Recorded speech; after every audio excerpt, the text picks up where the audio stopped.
Hey everybody, and welcome to Pixelcraft Spotlight, where we showcase some of our favorite pixel artists and 8-bit crafting enthusiasts.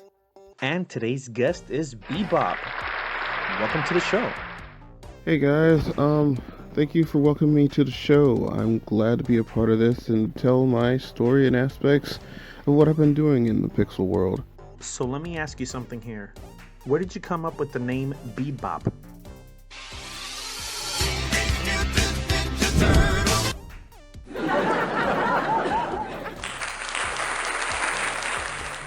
So to lead off today, we're going to ask you a pretty easy question, or a pretty hard question. It all depends. What's your favorite game?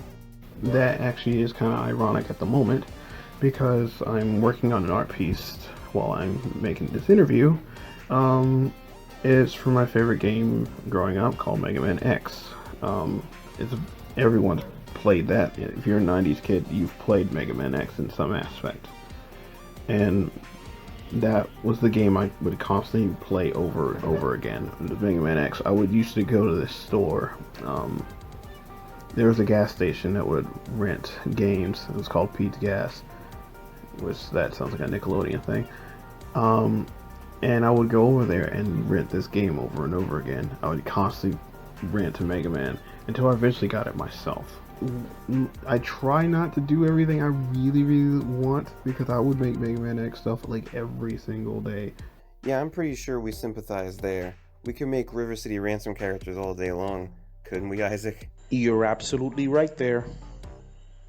So what will be your favorite project that you've ever worked on?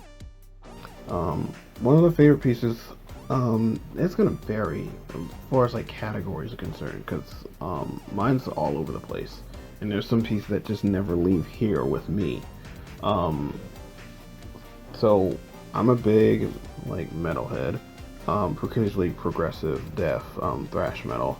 One of my favorite bands is Opeth, and with that one, I particularly made a Opeth logo in my room, and it actually glows in the dark. And I put the one of my favorite albums from them, the Sorceress, that came out a couple of years ago. And so I have that hanging on the wall. Fandoms, this would be like more of a current. I wouldn't say current, but like it's been around for a bit. It's a show called Once Upon a Time, and one of my favorite characters is Regina. Regina is the evil queen in the show, and the other character is Captain Hook, Killian Jones, and those are my two favorite pieces that I have in the room. As you know, as you've seen some of my couple of pieces, that I'm a huge Power Ranger fan, and I have a collection on my wall. Because one of my first shows that I did, I got to meet Karen Ashley, who's the Yellow Ranger, who actually got me more into doing cons. I went to Tampa Bay KamiKun. It was one of my first shows, and during that, they have a Ranger Stop and Pop booth, and I got to meet her, and I was showing her my Power Ranger dagger that I made inspired by the Yellow Ranger, and she really liked my stuff and was inviting me to do Ranger Stop later on.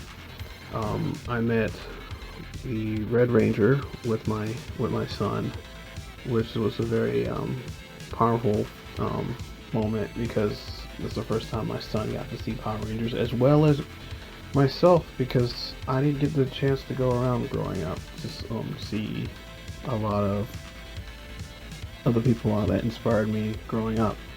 So to have that moment with my son was like one of the best feelings in the world.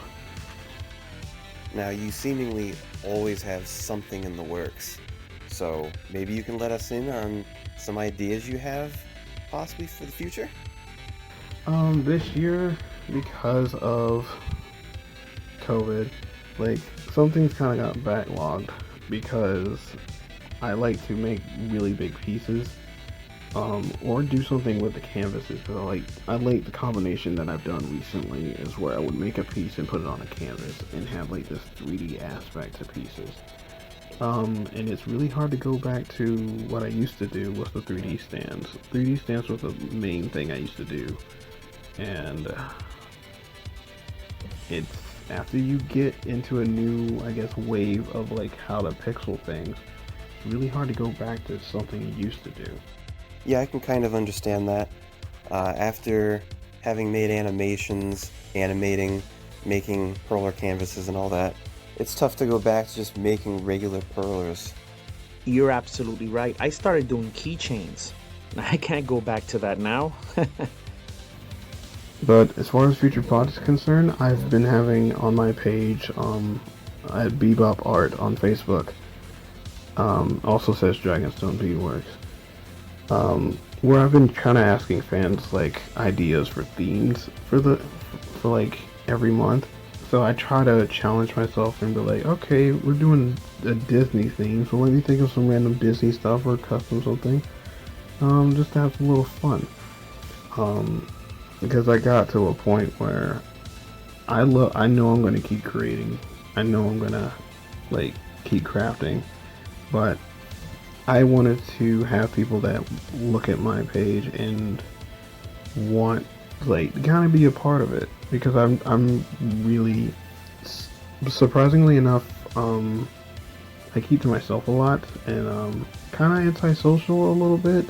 It's hard for me to communicate with people on a mass scale. I usually like, kind of shut down and get to myself. That's how I always was growing up. So I'm just challenging myself to really communicate with people more.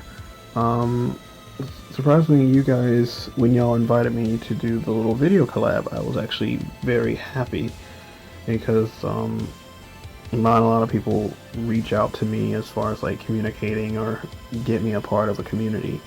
So it was really nice for you guys to help me be a part of that. It did build my confidence and made me feel happy about myself. So I really honor you guys for doing that. Beadbop, man, the honor was all ours. You have no idea. Thank you again for being on that video. And Izaac, maybe you can provide a link at the end of this video? Oh, definitely. If you're watching us on YouTube, the link is going to be on top of this video somewhere.